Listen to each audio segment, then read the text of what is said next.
the email, baby. Facebook.com/The Sports Fix. Tweet with us at The Sports Fix, CLE. Email us, thesportsfix@AOL.com. Stay in touch with the show. You can jump in the Mixler chat room there as well. Welcome back in across the Sports Fix Radio Network. The phones are not open because Dan Wismar from the Cleveland Fans getting ready to join us as he does every Monday and Wednesday. A lot to talk about. I'm going to go to the phones now. My man, Dan Wismar. How you doing, brother? Doing great, Jerry. How about yourself? It's a great weekend fantastic. for Tribe fans. Damn right it was, man. I'm feeling good, my man. Feeling good. Yeah, it was fun to watch. Watch them score 20 runs in the first 3 games, and a little bit of a letdown yesterday. Everybody's hoping for the sweep with Tomlin on the mound, but nobody's upset about 3 out of 4 in Motown. And as I was cautioning, you don't look ahead, you don't look play, but this is where I go try to take 2, if not all, the Twins up and get on in Kansas City. Yeah, that's true. And the one thing, I've got a lot of admiration. I think he's one of the best 2 or 3 managers in the American League. Agree. And he always doing more with less. And, it's a little bit of a trap situation. They can get 2 out of 3. I expect 2 out of 3. But, boy, Gardy is I just have so much admiration for the guy. He always has his guys ready to play, and the Twins do seem to give the Tribe some trouble.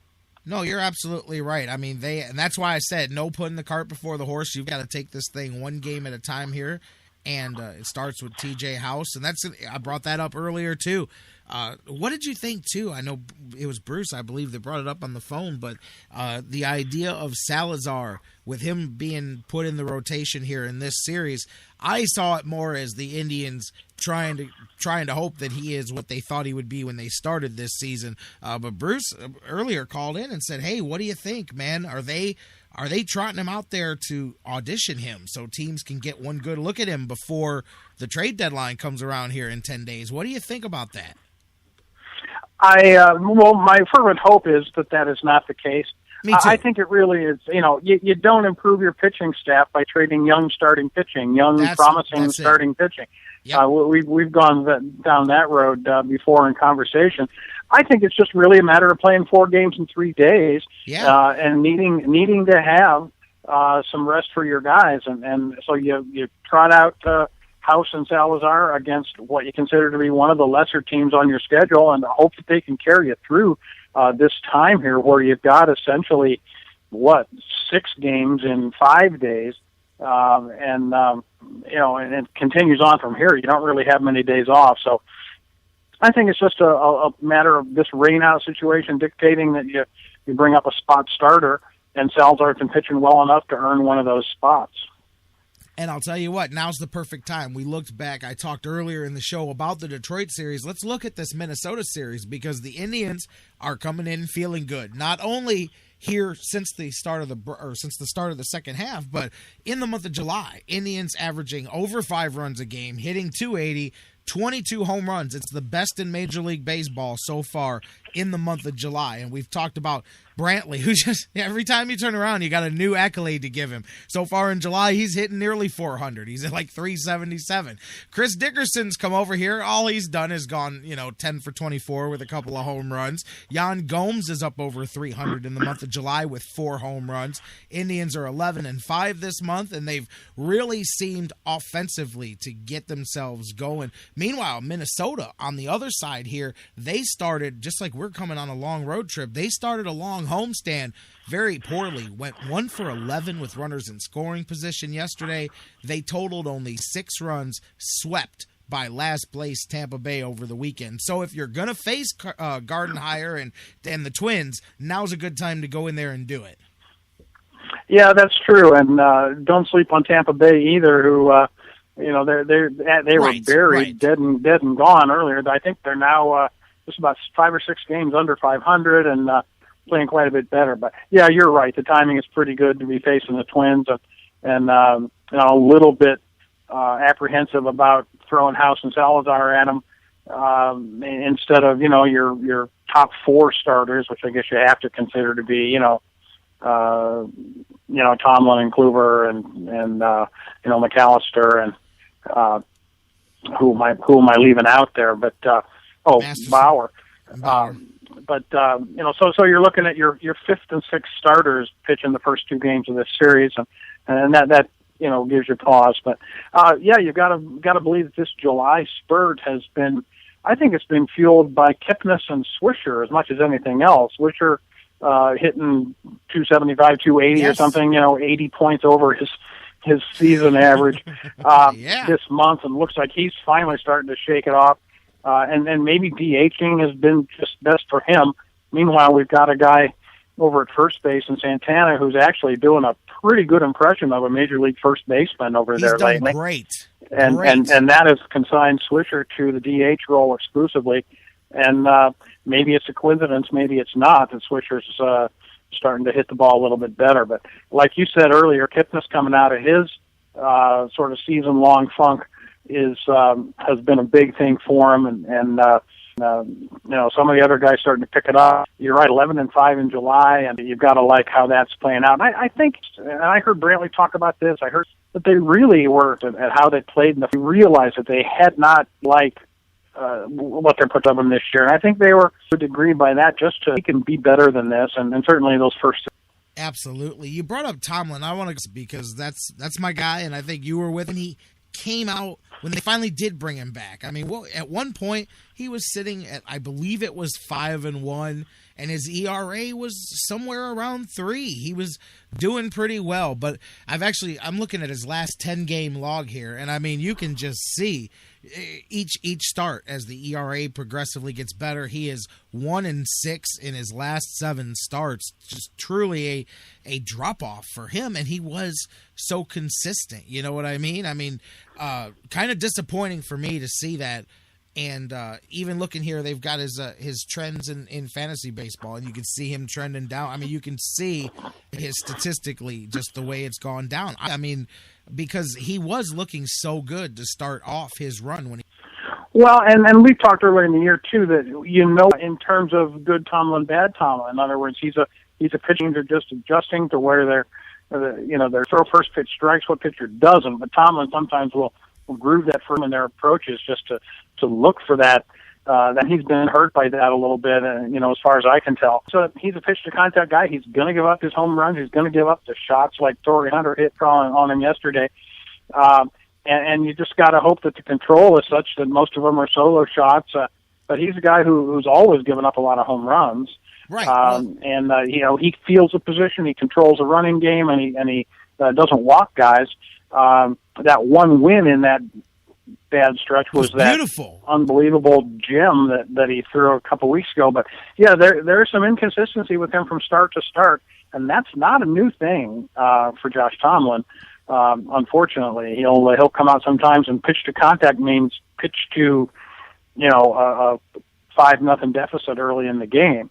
So again, I don't know what the book on him is around the league in terms of if teams are just getting onto him, or maybe he's tipping some pitches or something. But he can be unhittable some days, and he can get knocked all over the yard in other days, and that's just that's what you get with him, and that's why he's a back of the rotation starter and not a front.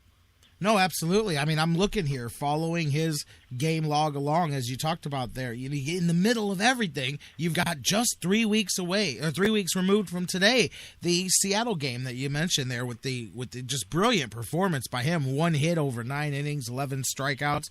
And, in the month of July, walks, control is not his problem. Some guys, we say, oh, well, their problem is when they start putting guys on. I mean, he's got 1 walk in the month of July, 5 in June, 4 in the month of May. So that was clearly not an issue, but you can see his ERA grow. I mean, by leaps and bounds each month. He's averaging a 3 through the month of May, and then he hits a 4.5 in the month of June, and now he's at about 7 so far in the month here. But talking about teams hitting him like that, you look at some of the teams, like he's gotten roughed up twice by Detroit in that stretch I was talking about. You've got the Angels, you've got the Red Sox, the Yankees, which actually that game wasn't as bad. They lost, but that was a close decision. What was it, 5-4, I believe. So yeah, and he didn't get hit very hard in that game either. No. But these are teams that can hit him, you know what I mean? And teams that are able to get that first strike when teams are like Detroit. I was thinking about yesterday. I go, man, maybe Detroit is just a bad matchup for Josh Tomlin, because that is a very good hitting lineup. Oh, no doubt about it. And so are the Angels. Angels, one of the best hitting teams in the league. Yes. And actually the team right now with, I think, the second best record in baseball, behind their division mate CAs. But you're right. Those teams are field some brutal slugging teams, and you're right. Maybe he just doesn't match up well with them. But you can foresee the possibility, Jerry, that down the stretch in this season, that Tomlin would risk being replaced in this rotation if he doesn't become more consistent by a guy like Salazar, or a rejuvenated McAllister or whatever, or a Masterson for that matter. You can see the possibility that down the stretch in this season that the top 5 starters is not going to include Josh Tomlin if the current trend continues.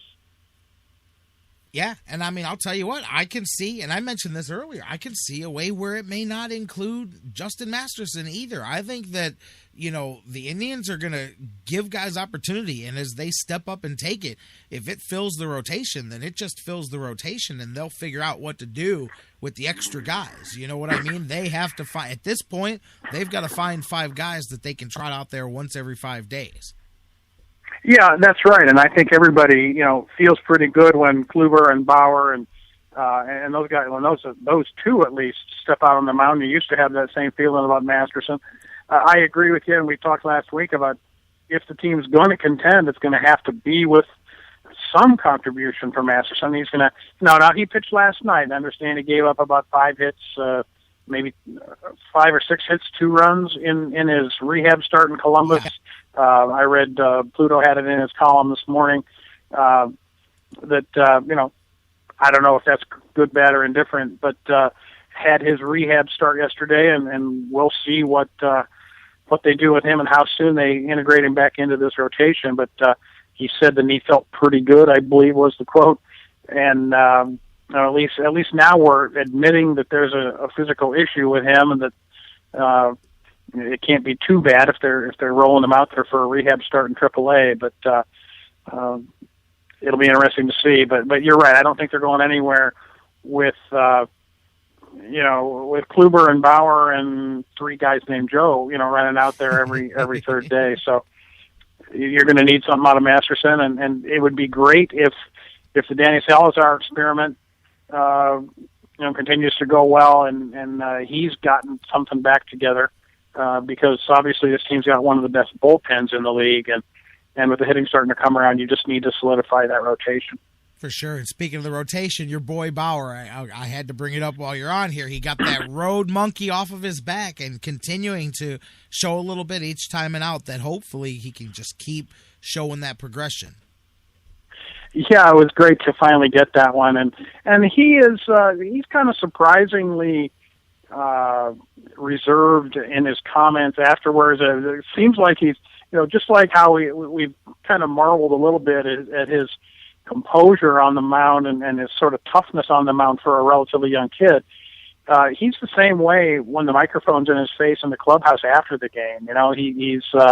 He's very contrite. He's very, I shouldn't say contrite, he's very reserved and limited in what he says and pretty matter of fact. Doesn't look like he's very excitable in the locker room, similar to the way he is on the mound. But yeah, it's great to finally get that road win, and he just, he's gained the confidence of, I think, the fan, certainly this fan, and it seems like his teammates too, who have nothing but good things to say about how he conducts himself and goes about his business. So very promising. If you could get another young starter like a Salazar integrated into that rotation this year, no matter what happens for the rest of the year. If you can look at a front 3 of Kluber, Salazar, and Bauer going forward, you got to feel pretty good about that. You're listening to the Sports Fix, J-Rock and Dan Wismar. We're talking Indians, and we come out of this Detroit series. They've now won 7 out of 12 against the Tigers. Now, 6 weeks in the dark. The next time these two teams meet, they've got 7 in September. By the time the Indians and the Tigers meet, what do you think? Will those be significant, or will it not? 6 weeks from now, what do you think, man? Just kind of look into your crystal ball. When we hit September 1st, Detroit comes to Progressive Field. Are we packing the ballpark? Is it playoff atmosphere? Are these games going to be relevant in the next 6 weeks? I think they are. It's certainly going to be relevant. I guess the question is, are they going to be relevant